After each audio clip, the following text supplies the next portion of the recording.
इसे ESU से भी डिनोट करते हैं, ESU से, ठीक है जी।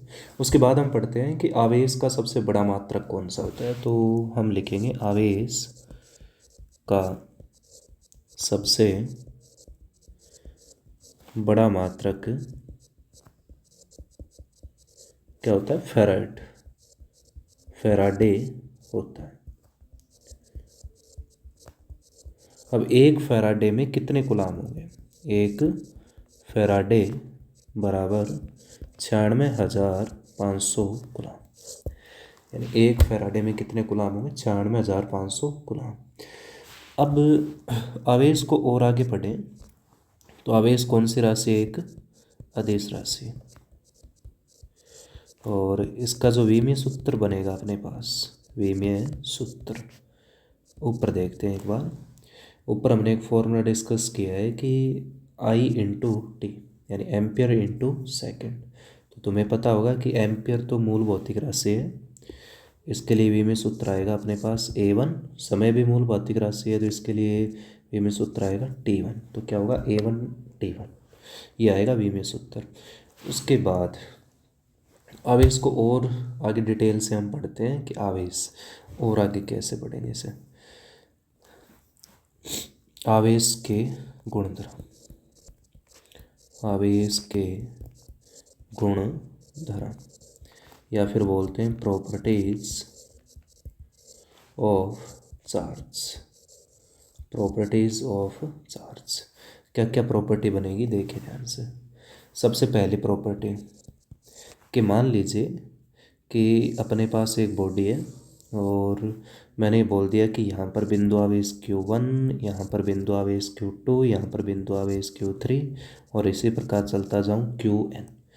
फिर मैं आपसे पूछूं कि इस बॉडी पर कुल चार्ज कितना है, तो हम बता सकते हैं कि इस बॉडी पर कुल चार्ज इन सभी आवेशों का बीजगणितीय योग होगा, यानी Q1 plus Q2 plus Q3 और इसी प्रकार चलते जाएं Qn।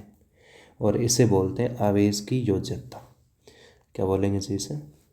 आवेश की योज्यता। आवेश की योज्यता, आवेश की योज्यता। दूसरा गुणधर्म, दूसरा गुणधर्म बोलते हैं आवेश सदैव संरक्षित रहता है। आवेश सदैव संरक्षित रहता है। इसका मतलब है कि आवेश को न तो व्युत्पन्न किया जा सकता है और न ही नष्ट किया जा सकता है। इसे न तो व्युत्पन्न किया जा सकता है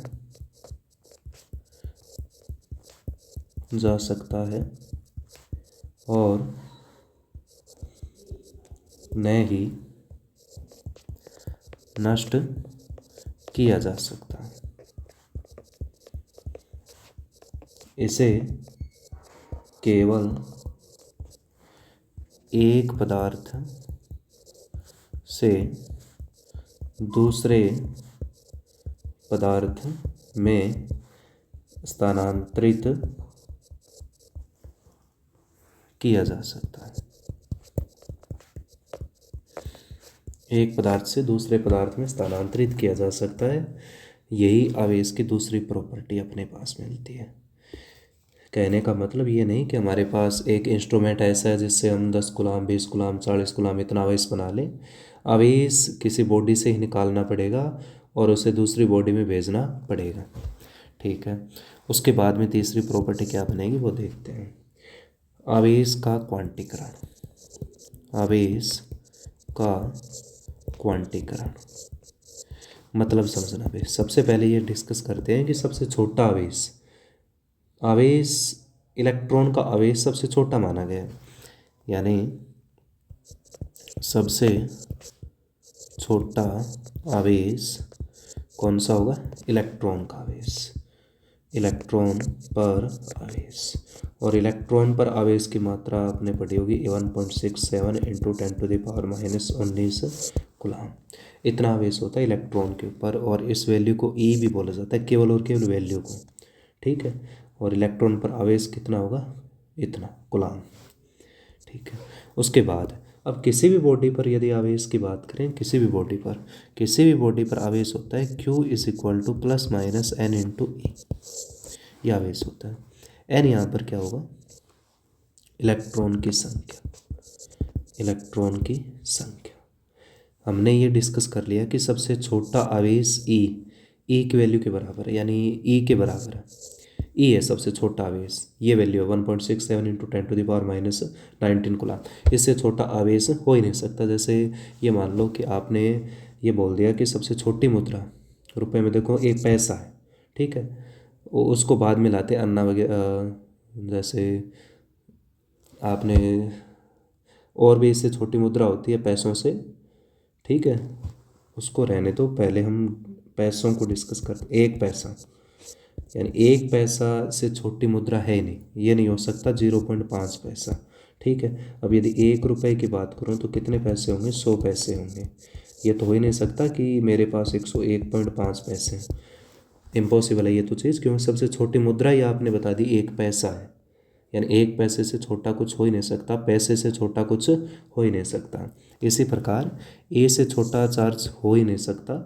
तो किसी भी बॉडी पर यदि आवेश की बात करें तो एन ई के इक्वल होगा, और एन यहाँ पर क्या होगा, इलेक्ट्रॉन की संख्या, और ये सदैव किस में आएगी, पूर्णांक में।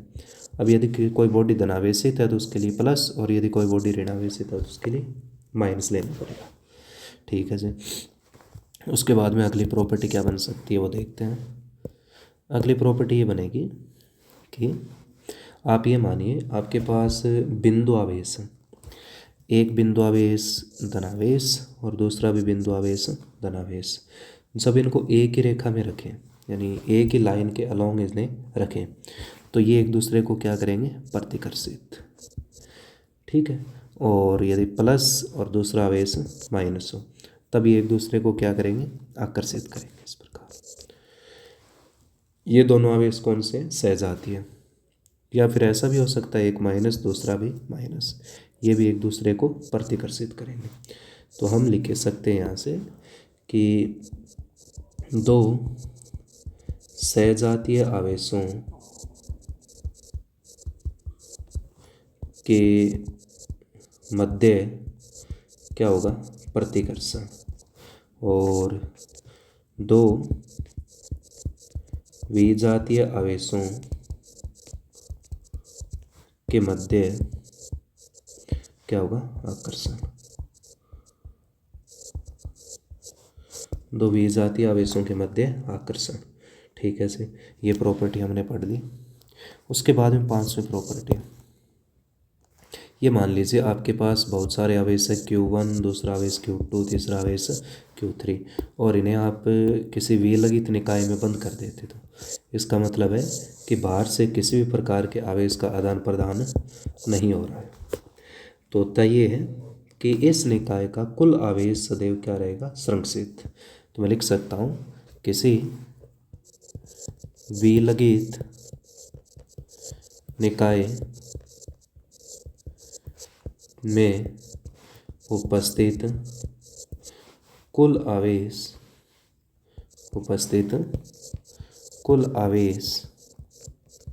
नियत रहता है। तो ये इतने गुणधर्म है आवेशों के, और भी हम पढ़ेंगे आवेश के बारे में, और क्या क्या प्रॉपर्टी हो सकती है इसके आगे।